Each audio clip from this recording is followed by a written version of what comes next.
और अब आपको ये भी दिखाते हैं कि कैसे पीएम मोदी 80 घाट के दौरे पर गए। इससे पहले 8 नवंबर को यहीं पर प्रधानमंत्री मोदी ने श्रमदान भी किया था और आज जब पहुंचे तो यहां का जायजा लिया। मोदी काशी आए तो 80 घाट का दौरा करना नहीं भूले। 8 नवंबर को वाराणसी के इसी 80 घाट पर नरेंद्र मोदी ने करीब 15 मिनट तक फावड़ा चलाया था।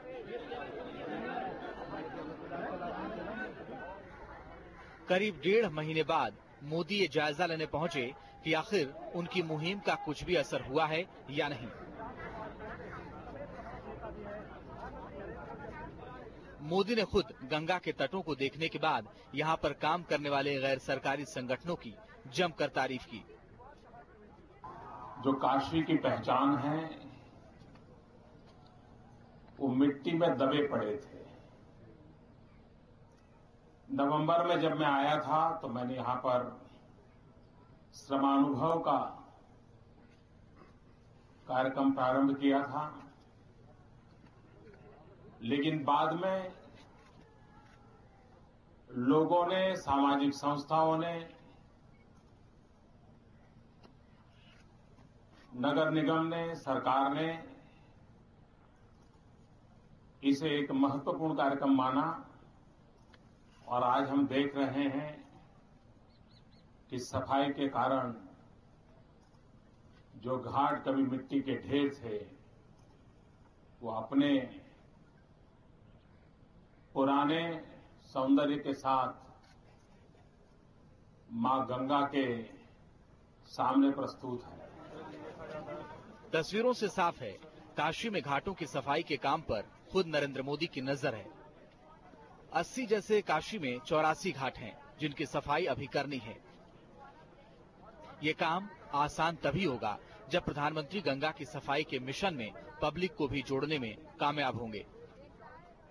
वाराणसी से उन्मुख मिश्रा और शरद सेठ, न्यूज स्टेट, उत्तराखंड, उत्तर प्रदेश। तो पीएम नरेंद्र मोदी इससे पहले भी 80 घाट पर पहुंचे थे। वहां पर उन्होंने सफाई की थी और लोगों को मिशन क्लीन इंडिया के लिए प्रेरित किया था। वो क्या थी तस्वीरें उस समय की, आप ये भी देखिए। ये एक अद्भुत मौका था, एक अद्भुत दृश्य सबके सामने और देखने वाले स्तब्ध। जिसने ये दृश्य देखा उसकी आंखों में एक एक फ्रेम जम गया। देश के प्रधानमंत्री नरेंद्र मोदी ने थाम ली कुदाल। खुद को गंगा पुत्र कहने वाले मोदी ने मां गंगा को गंदगी से आजाद करने का बीड़ा उठाया। काशी में मिशन क्लीन का आगाज करते हुए प्रधानमंत्री वाराणसी के 80 घाट पर गंदगी साफ करते नजर आए। काफी देर तक पीएम मोदी फावड़े के साथ और मजदूरों के बीच पसीना बहाते रहे। सफाई वाराणसी के घाट की हो रही थी, लेकिन संदेश पूरे देश में जा रहा था कि देश का मुखिया गंगा घाट की सफाई कर रहा है तो देश के हर नागरिक को इसी तरह आगे आना होगा। जब तक प्रधानमंत्री का फावड़ा चलता रहा सारे कैमरे वहीं जमे रहे। इसके बाद प्रधानमंत्री नरेंद्र मोदी ने अपना मकसद बताया। 80 घाट से अपने इरादे जाहिर किए कि हर हालत में सूरत बदलनी चाहिए। आज ये घाट की सफाई का मैंने काम प्रारंभ किया है। यहाँ के सामाजिक संगठनों ने मुझे विश्वास दिलाया है कि 1 महीने के भीतर भीतर ये पूरा घाट वे साफ कर देंगे। मैं समझता हूं कि कई वर्षों के बाद ये अपने आप में एक बहुत ही अच्छी सौगात सफाई के माध्यम से होगी। प्रधानमंत्री बनने के बाद पहली बार वाराणसी पहुंचे नरेंद्र मोदी दौरे के दूसरे और आखिरी दिन सुबह सुबह मां गंगा का दर्शन करने घाट पहुंचे। गंगा घाट पर पीएम का काफिला पहुंचा। मां गंगा को सामने पाकर नरेंद्र मोदी गंगा जी की पूजा में लीन हो गए। कैमरे एक बार फिर इसी दृश्य पर जम गए। चुनाव से पहले जब नरेंद्र मोदी वाराणसी आए थे तो उन्होंने कहा था कि मां गंगा ने उन्हें बुलाया है। इसके बाद चुनाव में ऐतिहासिक जीत के बाद मां गंगा की आरती भी उन्होंने की। अब नरेंद्र मोदी प्रधानमंत्री हैं तो मां गंगा से किया वायदा निभाने के मिशन में जुट गए हैं।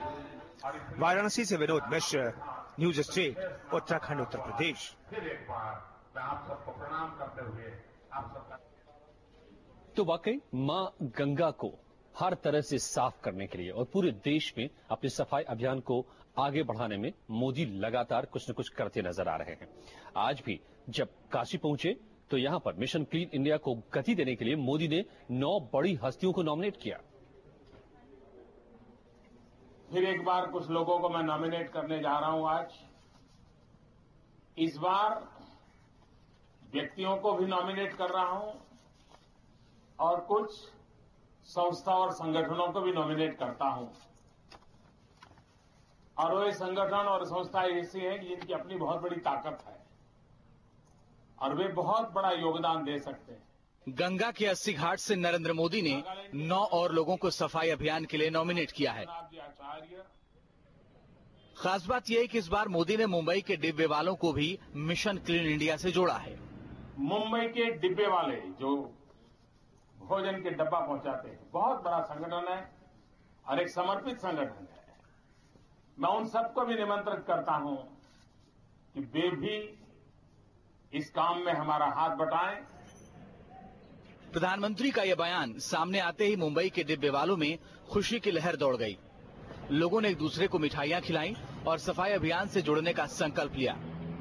देखो, जिम्मेदारी बड़ी है, लेकिन उसको जूझने का आदमी जब जिगर रखता है ना, तो जिम्मेदारी अपने आप कम हो जाती है। और मुंबई के डब्बे वालों में वो जुनून है, संकट से जूझने का जुनून डब्बे वाले में है। नहीं, स्वच्छता अस्वच्छता जो है उससे जूझने का जुनून भी डब्बे वाले में है। तो हमें भी ये आशा है जब हम लड़ाई में उतरेंगे तो हम नरेंद्र मोदी को आश्वस्त करना चाहते हैं कि आपने जो विश्वास दिखाया उस विश्वास को हम जरूर पात्र करके दिखाएंगे। नृत्यांगना सोनल मानसिंह भी मोदी के नवरत्नों में शामिल हैं। मोदी ने देश की पहली महिला आईपीएस अफसर रही किरण बेदी को भी नॉमिनेट किया।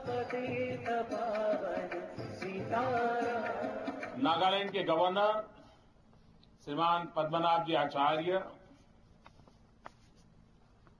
डॉक्टर किरण बेदी, नृत्य के क्षेत्र में राष्ट्र का नाम रोशन करने वाली सोनल मानसिंह, कॉमेडी नाइट्स में प्रसिद्ध हुए श्रीमान कपिल शर्मा। बहुत खुशी हुई क्योंकि ये कोइंसिडेंस हुआ, क्योंकि आज हम ये कर रहे थे साइक्लोथॉन के थ्रू और उधर से प्रधानमंत्री जी ने ऐसी घोषणा की। संस्था में बहुत खुशी हुई और प्रधानमंत्री जी ने ये भी कहा संस्थाएं भी जुड़े। मेरी तो 2 संस्थाएं जुड़ चुकी है और नवज्योति इंडिया फाउंडेशन 2 अक्टूबर से बहुत काम कर रही है इस बारे में। In fact, I was not even able to see the television because I didn't know.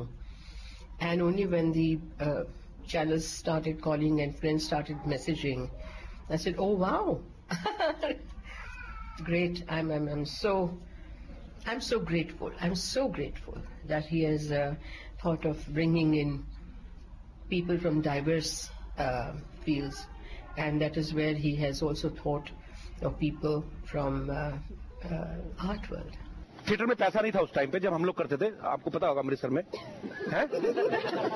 Narendra Modi के नवरत्नों में कॉमेडी नाइट्स के स्टार कलाकार कपिल शर्मा भी शोभा बढ़ा रहे हैं। कपिल शर्मा ने पहले भी मुंबई के फिल्म सिटी में कई बॉलीवुड हस्तियों के साथ झाड़ू लगाई थी। कोई आकलन करते हैं कि यार यहाँ पे जो है हाईवे बड़े साफ हैं ये वो, लेकिन अंदर आप जब सिटी के अंदर घुसते हैं तब आपको पता चलता है कि किन किन एरिया में ये सब कुछ है। सो ये मैं अपने आप को बड़ा मेरा सौभाग्य समझता हूँ कि आज हम लोग मोदी जी के स्वच्छ भारत अभियान में साथ में जुड़े हैं और मैं पूनम दीदी को थैंक्स कहना चाहूंगा। उनकी वजह से हम लोग भी, हालांकि हम लोग अपने अपने लेवल पे स्टूडियो में फिल्म सिटी में हम लोगों ने पहले भी किया है, लेकिन जब आप इतने सारे लोगों के सामने करते हैं तो लोगों से जाहिर की बात है कि लोगों को भी एक इंस्पिरेशन मिलती है। सर कपिल शर्मा के उनके शो कॉमेडी नाइट्स के लिए जाना जाता है। आज से आपने ज्वाइन करना है, वहां पे बैठना है, बड़े बड़े सेलिब्रिटी आने। मेरी बीवी ने आ जाए। कहाँ मेरी बीवी कहाँ चली? सर रहने दीजिए ना, बीवी को क्यों बुला रहे हैं? ऐसी लड़कियां बहुत तरक्की करती है लाइफ में। Thank you sir. आते ही घर की मालकिन बन गई। हाँ सर। वहां जाके बैठो, एंजॉय करना है, कुछ नहीं करना तुम्हें, काम कुछ नहीं करना तुम्हें, कुछ काम नहीं करना कुछ नहीं करना। ये जो तुमने पहना हुआ वेरी नाइस, इसको ऐसे टांग पे टांग रख के ऐसे बैठना है तुमने, ताकि कोई भी मेहमान आए किसी को बोरिंग फील ना हो। ठीक है जी। अब देखना है स्वच्छता अभियान से जुड़कर वो कैसे अपनी प्रतिभा के जरिए मोदी के मिशन को आगे बढ़ाते हैं। अच्छा फिर ऐसा कर आज जब लड़के वाले मुझे देखने आएंगे ना, तू मेरी तारीफ पे तारीफ, तारीफ पे तारीफ, तारीफ पे तारीफ करते रहना। तारीफ करता तो पिछली बार तो फ्लो में तुम्हारी उम्र 20 साल बता गया था मैं। इसके अलावा मोदी ने भारतीय क्रिकेट टीम के पूर्व कप्तान सौरभ गांगुली को भी सफाई अभियान के लिए नॉमिनेट किया है। कई मीडिया हस्तियों के साथ साथ institute of chartered accounts of Indian को भी प्रधानमंत्री ने अपने मिशन से जोड़ा है। Indian institute of chartered accountants of India, institute of chartered accountants of India ICAI, ये अपने आप में पूरे देश में एक बहुत बड़ा व्यापक संगठन है। उनको भी मैं निमंत्रित करता हूं कि वे कागज में हिसाब किताब की सफाई तो करते ही हैं, अब वो देश की सफाई में भी हमारा हाथ बटाएं। वाराणसी से उन्मुक्त मिश्रा और शरद सेठ, न्यूज स्टेट उत्तराखंड, उत्तर प्रदेश। भोजन के डब्बा पहुंचा